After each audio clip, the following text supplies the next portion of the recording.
Shalom, shalom, peuple de l'Éternel, ici l'évangéliste Albert Saloumou. Ce soir, le Seigneur a déposé dans mon cœur un thème très important qui dit « C'est qui un père spirituel ?» Qui est-ce qu'on peut appeler un père spirituel? C'est le thème que je vais, par la grâce de Dieu, décortiquer ce soir. Sans plus tarder, j'aimerais définir un père spirituel comme beaucoup de gens le disent, un père spirituel. Qui est un père spirituel? Qui est donc un père spirituel? Un père spirituel, c'est une personne étant vue comme quelqu'un d'exemplaire, d'un point de vue moral et exerçant une influence considérable dans la formation d'une autre personne. Celui qui est donc appelé un père spirituel, c'est un modèle. C'est un modèle, quelqu'un qui démontre de bonnes œuvres aux yeux de tous, surtout aux yeux des personnes qu'il est en train d'encadrer. Beaucoup de personnes veulent qu'on les appelle pères spirituels, or qu'ils ne réalisent pas la charge qui est sur un père spirituel en réalité. Aujourd'hui, c'est l'appellation qui a primé avec nos jeunes serviteurs qui viennent d'apparaître, qui veulent tous qu'on les appelle des pères spirituels. Or, c'est une responsabilité. Un père spirituel, c'est un exemplaire. C'est lui qui fait des choses qui influencent les autres, ou soit qui influence la personne qui est en train de former, ou soit la personne que cet homme est en train d'encadrer. Vous ne pouvez cependant pas vous appeler un père spirituel, mais vous-même, vous ne réalisez pas ce que vous êtes en train de faire. Le comportement d'un père spirituel, de celui qui est appelé père spirituel, doit être différent des autres personnes. C'est un exemplaire. C'est lui dont les autres peuvent tirer quelque chose de lui. C'est celui-là qu'on doit appeler un père spirituel. Alors, le rôle d'un père spirituel. Quel est le rôle d'un père spirituel dans la vie d'un enfant de Dieu? Alors, on nous a dit ici que le rôle d'un père spirituel, c'est d'orienter, d'exhorter, de consoler, d'encourager quelqu'un à marcher dignement. Ici, nous allons même lire la parole de l'Éternel. Nous sommes dans... nous allons prendre un Thessalonicien. Nous allons prendre un Thessalonicien, chapitre 2, le verset 12, sur le rôle d'un père spirituel. La Bible dit... Donc on commence à partir du 11e verset. Vous savez aussi que nous avons été pour chacun de vous ce qu'un père est pour ses enfants, vous exhortant, vous consolant, vous conjurant de marcher d'une manière digne de Dieu, qui vous appelle à son royaume et à sa gloire. Ici, c'est l'apôtre Paul qui est en train de dire qu'on était comme des pères avec leurs enfants. On vous a exhorté, on vous a consolé, et on vous a poussé à servir Dieu dignement. C'est qui un père spirituel, comme je l'ai dit, le rôle d'un père spirituel dans la vie d'une personne? C'est d'orienter une personne. Vous ne pouvez pas vous appeler père spirituel lorsque vous n'exhortez pas celui qui vous appelle un père spirituel. Je donne l'exemple d'un père biologique. Si vous avez un père à la maison, ce père-là va se rassurer que vous ne puissiez pas dormir affamé. Donc, un père, c'est celui qui joue encore le rôle d'un protecteur, si je peux dire ça comme ça. Mais aujourd'hui, c'est le contraire de ce qui est écrit dans la Bible. Beaucoup de personnes veulent qu'on les appelle des pères spirituels, or ils ne savent pas quel est le rôle d'un père spirituel dans la vie d'une personne. Chers serviteurs de Dieu et surtout les jeunes qui viennent de naître, si vous voulez qu'on vous appelle de père spirituel, remplissez au moins ce qu'un père spirituel doit faire dans la vie d'un fils spirituel. Vous devez prendre soin de la personne que vous appelez fils ou fille spirituel. Comment vous devez prendre soin de ces derniers? Orienter la personne, exhorter la personne, encourager la personne à marcher dignement, à servir Dieu, à rester toujours spirituel. Dans la culture juive, celui qui enseigne la Torah à un jeune garçon, celui-là, on l'appelait un père dans la foi. Des personnes, si tu enseignes à un petit garçon la Torah, qui est la loi de Moïse, parmi les 5 livres de loi, Si un homme enseigne ses livres à un petit garçon, celui-là est considéré comme étant son père dans la foi. Je pense que dans la Bible, beaucoup de ceux qui orientaient des hommes à servir Dieu, on les appelait le père de la foi, ou soit les directeurs de conscience. Mais aujourd'hui, cette appellation a vraiment primé. Tout le monde veut qu'on l'appelle père spirituel. Or, vous devez savoir une chose. On appelle père biologique, c'est celui qui a sorti quelque chose de lui, et par ce qu'il a sorti est venu quelqu'un. Maintenant, quand on parle d'un père spirituel, avez-vous déjà engendré spirituellement? Celui qui est charnel ne peut donc engendrer spirituellement. Lorsque vous vous appelez un père spirituel, rassurez-vous que quelque chose de vous est dans celui qui vous appelle père ou bien qui vous appelle père spirituel. Rassurez-vous que quelque chose de vous est dans la personne que vous appelez fils spirituel ou bien fille spirituelle. Vous ne pouvez pas vous appeler père spirituel lorsque la personne que vous appelez fils spirituel n'a rien de ce qui vous appartient. Un père spirituel est celui qui guide d'autres personnes en matière spirituelle.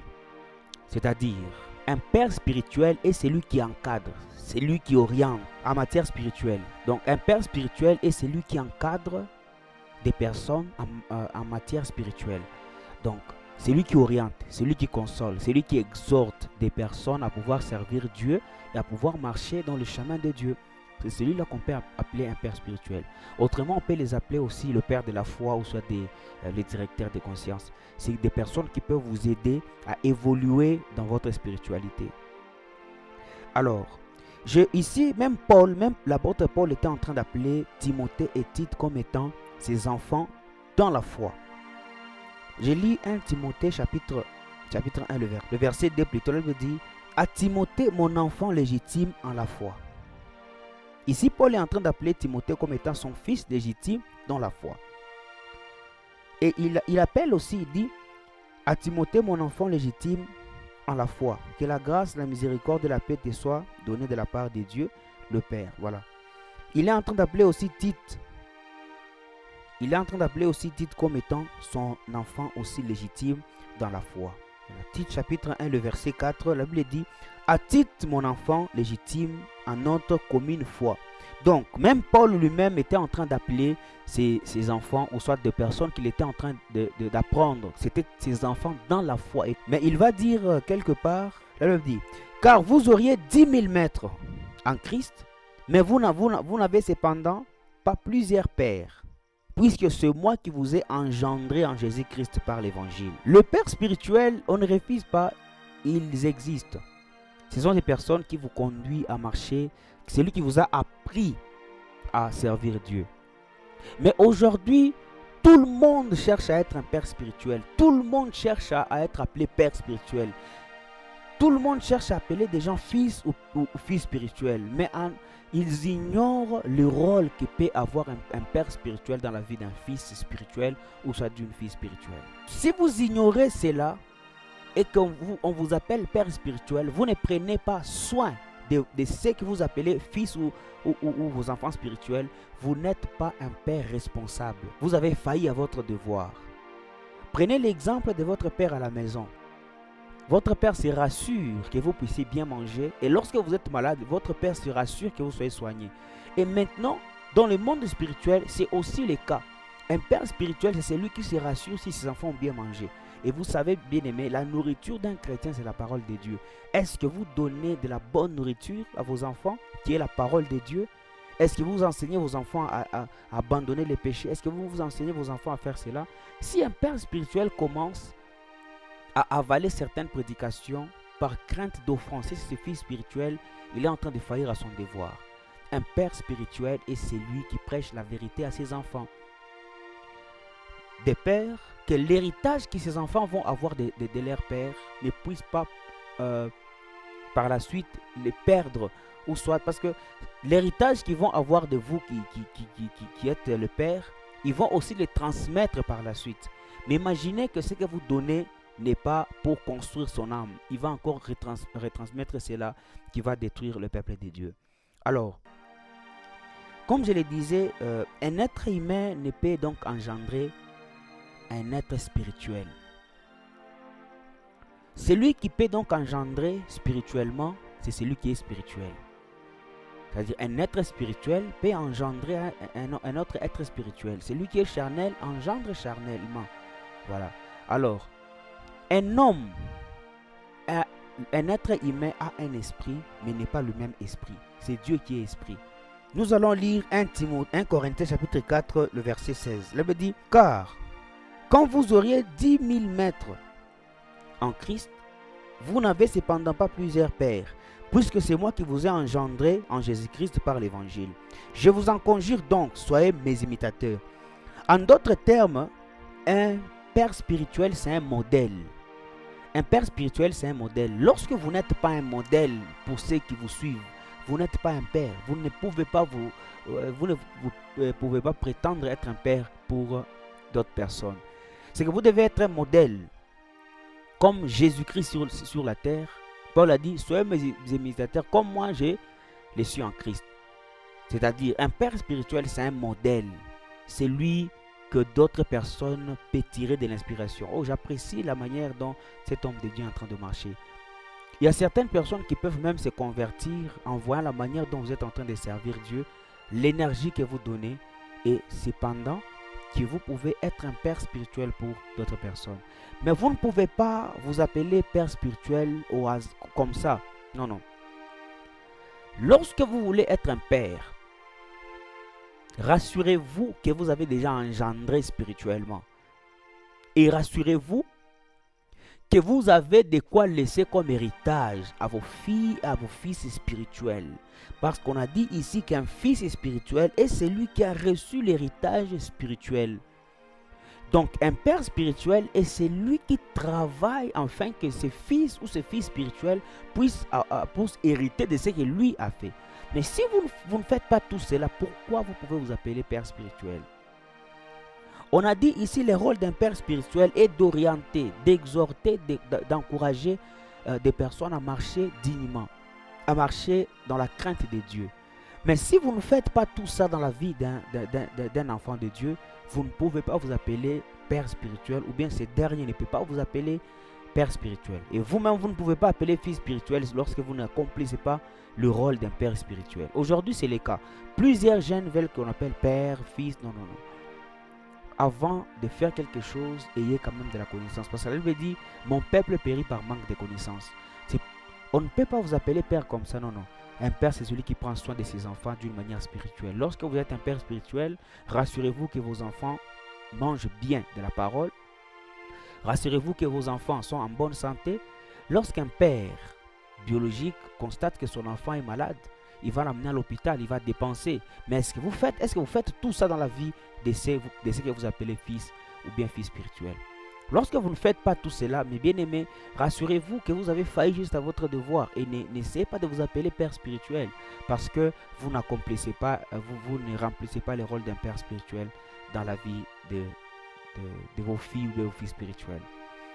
Est-ce que c'est celui qui vous baptise que vous devez appeler père spirituel ou bien c'est celui qui sort de son héritage qu'on doit appeler père spirituel?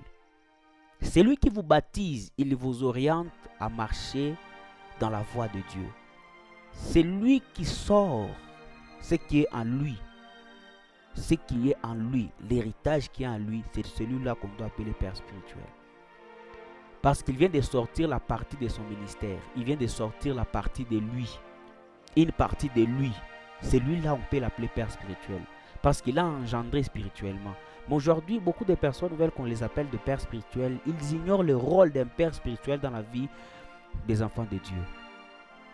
Nourrissez les enfants de Dieu avec la parole, la bonne parole. Prêchez la vérité. Alors, rassurez-vous mes bien-aimés, c'est ce que je devais parler aujourd'hui. N'appelez pas tout le monde père spirituel. Et vous, serviteurs de Dieu, jeunes serviteurs, qui souhaitent qu'on vous appelle toujours de père spirituel, si vous voulez qu'on vous appelle comme ça, remplissez aussi les rôles d'un père spirituel dans la vie des enfants de Dieu. Prêchez la parole, exhortez ses enfants et travaillez afin de laisser l'héritage. Un père qui ne laisse pas d'héritage, celui-là a failli à son devoir. En tant que père, travaillez afin que vos enfants puissent hériter de quelque chose venant de vous. Et ce que vous devez travailler ne doit pas être charnel parce que vous êtes appelé père spirituel. C'est-à-dire, ce que vous devez travailler doit être la sémence spirituelle afin que vos enfants puissent hériter d'une manière spirituelle. Que le Seigneur vous bénisse. C'était l'évangéliste Albert Salomo. J'ai pris ces quelques minutes afin de vous exhorter, de vous enseigner sur un thème qui dit c'est qui un père spirituel. Si ce message vous a béni, n'oubliez pas de vous abonner sur notre chaîne New Generation Ministry. Paix et grâce et que Dieu